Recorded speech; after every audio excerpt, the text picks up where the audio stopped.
বাংলাদেশে তো প্রথম দেশ যে দেশে এয়ারপোর্টে মানুষ ধান শুকায়, গবাদি পশুর মলগুলো আছে সেগুলা শুকায়। দ্যাটস গ্রেট, আসলে এটা বাংলাদেশেই সম্ভব। এয়ারপোর্টের এই যে শুকনা গোবর এখানে দিয়েছে, চলা খড়ি আছে, গবাদি পশুর মল আছে। দেখুন এয়ারপোর্টে কিন্তু আপনার বাইকও ফ্লাই করে আর কি, বুঝছেন। আমি অবাক হয়ে গেলাম যে টাঙ্গাইলের মতো একটা জেলাতে এত সুন্দর একটা এয়ারপোর্ট। প্রত্যেকটা এয়ারপোর্টে এরকম একটা ফ্ল্যাগ থাকে। এই যে লোকেশন অন আছে, সবকিছু ওকে আছে। আমি আপনাদেরকে একটু দেখাই। গুড মর্নিং প্রিয় বন্ধুরা, আমি সাইদ লিমন বলছি টাঙ্গাইল এয়ারপোর্ট থেকে। আজ 14ই অক্টোবর 2025, রাইট না এখন আমার ঘড়িতে বাজে সকাল 9:50। আর এখন আমি আছি টাঙ্গাইলের এয়ারপোর্টে প্রিয় বন্ধুরা। আর এখন এই মুহূর্তে আমি দাঁড়িয়ে আছি যে টাঙ্গাইল এয়ারপোর্টের যে হেলিপ্যাডের উপরে, যেখানে হেলিকপ্টার ল্যান্ড করে, আপনারা সবাই জানেন। চলুন প্রিয় বন্ধুরা, আপনাদেরকে এই টাঙ্গাইল এয়ারপোর্টটা ঘুরে ঘুরে দেখায়। আশা করি আপনাদের অনেক অনেক ভালো লাগবে। আমি নিজেও জানতাম না যে টাঙ্গাইলে এত সুন্দর একটা এয়ারপোর্ট আছে। চলুন প্রিয় বন্ধুরা, আপনাদেরকে ঘুরে ঘুরে দেখাই এই Tangail airport. Now please let's go. খুব ভালো লাগছে আজকে, এত সুন্দর ওয়েদার, আজকে দারুণ ওয়েদার, রোদ উঠছে। আর এই যে দেখেন এয়ারপোর্টটা আসলে অচল হয়ে গেছে, আসলে পরিচর্যা না থাকলে। এই যে দেখেন এয়ারপোর্টের এই যে শুকনা গোবর এখানে দিয়েছে, শুকনা গোবর আছে, চলা খড়ি আছে। এই যে এখানে আরও অনেক গবাদি পশুর মল আছে যেগুলো তারা জ্বালানি হিসেবে ইউজ করে। চলুন প্রিয় বন্ধুরা, আপনাদেরকে দেখাই টাঙ্গাইল এয়ারপোর্ট। আর টাঙ্গাইল থেকে কে দেখছেন অবশ্যই কমেন্ট করে জানাবেন প্রিয় বন্ধুরা। আমি টাঙ্গাইলে আছি আজকে 14ই অক্টোবর 2025, ঠিক সকাল 9:50। এই মুহূর্তে আমার ঘড়িতে বাজে 51। যাই হোক, আজকে এই যে টাঙ্গাইলে আসছি, অবশ্যই টাঙ্গাইল জেলা থেকে যারা যারা দেখছেন কমেন্ট করে জানাবেন, ঠিক আছে? ভালো লাগবে, আমার খুব ভালো লাগবে। টাঙ্গাইল থেকে কে দেখছেন? এই সেই টাঙ্গাইলের বিমান ঘাঁটি, এয়ারপোর্ট টাঙ্গাইলের। চলুন প্রিয় বন্ধুরা, লাস্ট অবধি যাই। কত দূর গেছে ওই শেষ সীমানা পর্যন্ত। আমাদের রাজশাহীতেও আছে, আমি রাজশাহী এয়ারপোর্টেরও ভিডিও করছিলাম, ওটা আপনাদেরকে দেখিয়েছি। সেই 2021 সালে আমি গিয়েছিলাম গ্যালাক্সি ফ্লাইং একাডেমি রাজশাহীতে। এই যে দেখতে পাচ্ছেন প্রিয় বন্ধুরা ছবি, আমার গ্যালাক্সি ফ্লাইং একাডেমির রাজশাহীর যে এয়ারপোর্ট রয়েছে সেই এয়ারপোর্টের ছবি প্রিয় বন্ধুরা। আমি সাইদ লিমন, যেখানে সময় পাই চলে যাই, ভালো লাগে, এটা আমার একটা নেশা বলতে পারেন। তো চলুন প্রিয় বন্ধুরা, এই যে দেখুন এয়ারপোর্টে কিন্তু আপনার বাইকও ফ্লাই করে আর কি, বুঝছেন। এই যে দেখেন, এই যে বাইক গেল মাত্র, এয়ারপোর্টের মধ্যে বাইকও ফ্লাই করে। এই যে খুবই সুন্দর কিন্তু রাস্তাগুলা, বিমান চালানোর জন্য উপযুক্ত। ওই যে দেখেন বিমান আসার জন্য যে একটা ফ্ল্যাগ থাকে না, ওই যে গোল একটা ফ্ল্যাগ থাকে, সেই ফ্ল্যাগটা আপনাদেরকে আমি দেখাই। ওই যে দেখুন, ওই যে একটু জুম করে যদি দেখাই আপনারা দেখতে পাবেন। ওই যে দেখতে পাচ্ছেন, ওই যে দেখুন। অর্থাৎ বিমান যখন ল্যান্ড করে, ওই যে দেখুন এয়ারপোর্টে, প্রত্যেকটা এয়ারপোর্টে এরকম একটা ফ্ল্যাগ থাকে।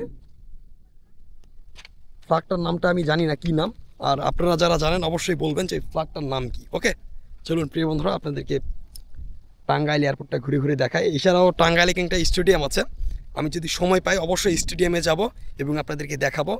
আর আমি তো বাংলাদেশের খেলা দেখাই ছেড়ে দিয়েছি, আমি প্রত্যেকটা স্টেডিয়ামে যেতাম। আমি মিরপুর গেলে স্টেডিয়ামে ঢুকতাম। তো যাই হোক, এই বাংলাদেশের খারাপ পারফরমেন্স করে আমি আর যাই না, স্টেডিয়ামে আর যাই না, খুবই খারাপ লাগে, খুবই দুঃখ লাগে। এর আগে আমি চেন্নাইতে গিয়েছিলাম, চেন্নাইয়ের যে একটা ইন্টারন্যাশনাল একটা স্টেডিয়াম ছিল, সেটা আপনাদেরকে আমি দেখিয়েছিলাম। অনেক দিন আগের ঘটনা, সেই 2021 সালের। ওটার ছবি মনে হয় আমার কাছে নাই, ইউটিউবে ছাড়া আছে। যাক, আপনাদেরকে আমি আপাতত এই এয়ারপোর্টটাই দেখাই। চলুন প্রিয় বন্ধুরা, আমরা ঘুরে, এই যে দেখুন আমার এয়ারপোর্টের মধ্যে নার্সারিও করছে, এই যে দেখতে পাচ্ছেন, একটু দেখাই আপনাদেরকে। এয়ারপোর্টের মধ্যে নার্সারি করছে, দারুণ তো। এই যে আম গাছের নার্সারি আছে এগুলা।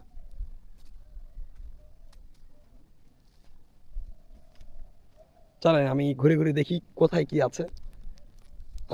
আমি অবাক হয়ে গেলাম যে টাঙ্গাইলের মতো একটা জেলাতে এত সুন্দর একটা এয়ারপোর্ট। আর অবশ্যই আমি আরও বলছি, ট্রাই এগেন, আমি আর একবার বলছি যে অবশ্যই কে কে এয়ারপোর্ট থেকে টাঙ্গাইল থেকে দেখছেন আর কি, টাঙ্গাইল জেলা থেকে, অবশ্যই কমেন্ট করে জানাবেন কিন্তু প্রিয় বন্ধুরা।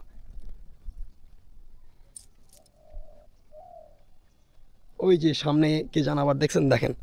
আমি অবাক হয়ে যাই যে বাংলাদেশে তো প্রথম দেশ যে দেশে এয়ারপোর্টে মানুষ ধান শুকায়, গবাদি পশুর মল মুত কি বলা যেতে পারে, গবাদি পশুর যেই মলগুলো আছে সেগুলো শুকায়। দ্যাটস গ্রেট, আসলে এটা বাংলাদেশেই সম্ভব, অন্য দেশে সম্ভব কিনা জানি না। যাই হোক, দ্যাটস এনাফ। এখানে আপনার যত বড় এয়ারপোর্টের এরিয়া দেখতে পাচ্ছি প্রিয় বন্ধুরা, এখানে ইন্টারন্যাশনাল ফ্লাইট উড়ানো সম্ভব। ইন্টারন্যাশনাল যে ফ্লাইটগুলো আছে ওগুলো এখানে উড়ানো যাবে, কিন্তু বেশি বড়গুলো না, ছোটোগুলো। যেমন এয়ারবাস কিন্তু এখানে উড়ানো সম্ভব না, তবে বোয়িংটা উড়ানো সম্ভব হয়। বোয়িং আপনারা জানেন এই যে স্ক্রিনে আপনাদেরকে দেখায় যে দেখতে পাচ্ছেন প্রিয় বন্ধুরা, এই বিমানটাকে বোয়িং বলে। আর এই যে দেখুন 4টা ইঞ্জিন যেটাতে আছে এটাকে বলে আপনার এয়ারবাস, আর যেটাতে 2টা ইঞ্জিন থাকে সেটাকে বলে আপনার বোয়িং, বুঝতে পারছেন। আর ছোট যেই বিমানগুলো এখানে ইজিলি ফ্লাই করতে পারবে, অনেকটা স্পেস রয়েছে, চলুন প্রিয় বন্ধুরা আপনাদেরকে দেখাই সামনে সামনে ঘুরে কি কি আছে। এই যে দেখুন এয়ারপোর্ট, কিন্তু এটা টাঙ্গাইল এয়ারপোর্ট। আপনাদেরকে ডিরেক্ট লোকেশন থেকে দেখাই প্রিয় বন্ধুরা যে টাঙ্গাইল এয়ারপোর্টটা কোথায়। আপনাদেরকে যদি দেখাই যে আমার ফোন থেকে, হ্যাঁ এই যে লোকেশন অন আছে, সব কিছু ওকে আছে। আমি আপনাদেরকে একটু দেখাই। এই যে আমি এখন চলে গেলাম,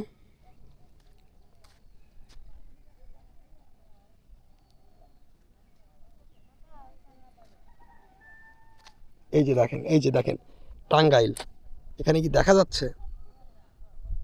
আমি আপনাদেরকে ইয়ে থেকে দেখাই, তাহলে আপনারা দেখতে পাবেন। স্ক্রিনশট দিয়ে রাখি, এই যে স্ক্রিনশটটা দিয়ে রাখলাম। আমি এখন ডাটাটা অফ করে দিই। দেখেন ঝালও শুকাচ্ছে, দারুণ তো, এয়ারপোর্টের মতো ঝালও শুকাচ্ছে।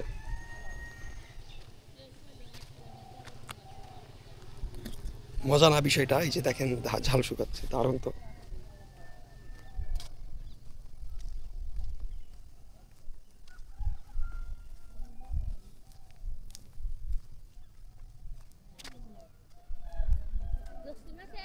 ঝাল আছে, ধান আছে, ঝাল ঢাল সবই এখানে শুকানো হচ্ছে, দারুণ না বিষয়টা? এই যে এখানে পরপর দুটা এখানে হেলিপ্যাড আছে, প্রিয় বন্ধুরা আপনাদেরকে দেখাই যে আমার সামনে দুটা হেলিপ্যাড রয়েছে, আর হেলিপ্যাডের ঠিক উপরেই কিন্তু এই যে আপনার দেখেন ধান শুকাচ্ছে। যাই হোক, যদিও যখন এটা মানে কন্টিনিউয়াস রেগুলার চলো তখন এগুলো কিন্তু কেউ আসবে না এখানে। এই যে দেখুন হেলিপ্যাড, এই যে এখন আমি হেলিপ্যাডের উপরে দাঁড়িয়ে আছি প্রিয় বন্ধুরা। এই যে দেখুন এইচ লেখা আছে, এইচতে যদিও হেলিকপ্টার বোঝায়, হেলিকপ্টারের প্রথমের লেটারটাই কিন্তু এইচ দিয়ে শুরু, সো এই জন্য এখানে হেলিপ্যাডের এইচটা লেখা আছে থাকে, ঠিক আছে। চলুন এই যে সামনে আরও একটা হেলিপ্যাড, তাহলে টোটাল আমরা 3টে এখানে হেলিপ্যাড দেখতে পেলাম টাঙ্গাইলের বিমানবন্দরে। মোটামুটি আপনার ধরেন যে 3টা হেলিপ্যাড রয়েছে। যদি এখানে হেলিকপ্টার আসে, মাঝে মধ্যেই আসে, যদি কোনো ব্যক্তি হেলিকপ্টার নিয়ে আসতে চায় এখানে আসতে পারবেন, সমস্যা নাই, ভাড়া করে এখন কিন্তু হেলিকপ্টারও ভাড়া পাওয়া যায়, হ্যাঁ, টাকা হলে সবই সম্ভব আর কি। সো যাই হোক, এই যে একটা হেলিপ্যাডে আসছি, এই যে দেখুন প্রিয় বন্ধুরা হেলিপ্যাড, এই যে হেলিপ্যাড এইচ লেখা আছে। আর এখন আমি এই যে হেলিপ্যাডে দাঁড়িয়ে আছি প্রিয় বন্ধুরা, দেখতে পাচ্ছেন আমি এখন হেলিপ্যাডে দাঁড়িয়ে আছি। এই যে, তো বলতে বলতে ফাইনালি এয়ারপোর্টের একদম লাস্টে চলে আসছি। আর এখান থেকেই মূলত বিমানগুলো ফ্লাই করে চলে যায়। এই যে দেখুন, এই যে ফ্লাই করে সাঁ করে চলে যায়। আপনারা যারা বিমানে ট্রাভেল করছেন তারা ভালো বুঝবেন, যখন সাঁ করে ফ্লাই করে, মোটামুটি অনেক দূর থেকে কিন্তু ফ্লাই করে। ওই যে যেখানে আপনার ধান শুকাচ্ছে না, মোটামুটি ওখান থেকে ফ্লাই করা শুরু করে বিমানটা, ফ্লাই করতে করতে করতে করতে উপর দিয়ে উঠে চলে যায়, তার গন্তব্যের স্থানে চলে যায়। যাই হোক, এই হলো টাঙ্গাইল এয়ারপোর্ট। আর টাঙ্গাইল থেকে আমি আবারও বলছি, 3বার হলো এবারতে বলা, কে কে দেখছেন অবশ্যই কমেন্ট করে জানাবেন প্রিয় টাঙ্গাইলবাসী, ঠিক আছে। এই যে টাঙ্গাইল এয়ারপোর্টের লাস্ট ডেস্টিনেশন, একদম শেষ সীমানায় চলে আসছি প্রিয় বন্ধুরা। এই যে দেখুন, ওই যে দেখেন উপর দিয়ে বিমান যাচ্ছে, আমি ইজিলি শব্দ শুনতে পাচ্ছি, যদি আমার ফোন থেকে এখন দেখা সম্ভব যে এই বিমানটা কোথায় থেকে আসছে, কোথায় যাবে এবং বিমানটা দেখতে কেমন, সব কিন্তু আমার এই ফোন থেকে দেখা যাবে। যাক, আমি এখন দেখছি না, আমার হাতে সময় নাই। এই যে হাতে অবশ্য সময় আছে, কিন্তু এই হাতে সময় নাই আর কি। হ্যাঁ, এই যে চলে আসছি প্রিয় বন্ধুরা একদম লাস্ট ডেস্টিনেশানে, টাঙ্গাইল বিমানবন্দরে। আমি আবার বলছি প্রিয় বন্ধুরা, আজকে 14ই অক্টোবর 2025, আর রাইট না এখন আমি সাইদ লিমন আছে টাঙ্গাইল এয়ারপোর্টে, ইন্টারন্যাশনাল এয়ারপোর্ট না, প্রাইভেট এয়ারপোর্ট আর কি, মানে প্রাইভেট এয়ারপোর্ট না, এটা সরকারি কর্তৃপক্ষের একটা এয়ারপোর্ট। যদি এটা কোনো কারণে বন্ধ আছে, তবে ইনশাল্লাহ যদি কোনো দিন সময় হয় এই এয়ারপোর্টটা একদিন ইনশাল্লাহ চালু হয়ে যাবে। এখানেও বিমান পড়বে, বিমান নামবে, মানে এক কথায় ল্যান্ড করবে, টেক আপ করবে, সবই করবে এখান থেকে বিমান, আশা করা যায়।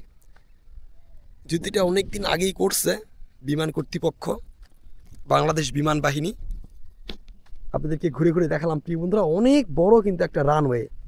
প্রিয় বন্ধুরা আমি আরেকবার বলি, এই যে এখান থেকে প্রায় ওখানকার রানওয়ে প্রায় 1 কিলোমিটারের কাছাকাছি হবে, 1 কিলোমিটারের কম হবে, বেশি হবে না, প্রায় 1 কিলোমিটার হবে কিন্তু প্রিয় বন্ধুরা। ওই যে দুটো মেয়ে আসছে হেঁটে হেঁটে, স্কুল কলেজে পড়া সম্ভবত হবে। অনেক দূর, অনেক দূর, অনেক দূর, অনেক দূর প্রিয় বন্ধুরা। এই যে দেখুন টাঙ্গাইল এয়ারপোর্ট।